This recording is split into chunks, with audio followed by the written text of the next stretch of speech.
வணக்கம் அன்பின் கிறிஸ்துவ பிள்ளைகளே.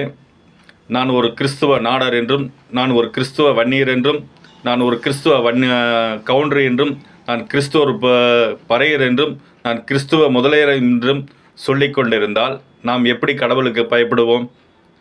எப்படி கடவுளுக்கு பயந்து நம்ம வாழ்வோம்? கடவுளுக்கு பயப்படாத வாழ்க்கையையும் கிறிஸ்துவர்கள் வாழ்ந்து கொண்டிருக்கிறார்கள். ஆனால் அவர்கள் பெயரளவுக்கு கடவுளுக்கு பயப்படுகிற மாதிரி போதகர்களுக்கு பயப்படுகிறார்கள்.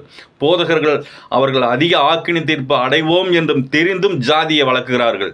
ஜாதியை யாரும் தடை செய்யவில்லை. எந்த போதகரும் ஜாதி தேவையில்லை, ஜாதி எடுத்துக்கொண்டு சபைக்கு வாருங்கள் என்று எந்த போதகரும் சொல்லுவதில்லை. அவர்களே அதிக ஆக்கினி தீர்ப்பு அடைவார்கள்.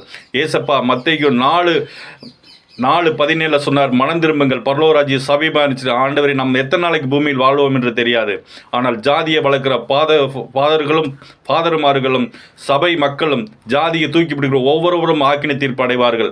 இப்போதே மனம் திரும்புங்கள், மனம் திரும்புங்கள், மனம் திரும்புங்கள். இது பிடிச்சிருந்தால் லைக் பண்ணுங்கள், கமெண்ட் பண்ணுங்கள், ஷேர் பண்ணுங்கள், சப்ஸ்கிரைப் பண்ணுங்கள். தேங்க்யூ. Praise the Lord.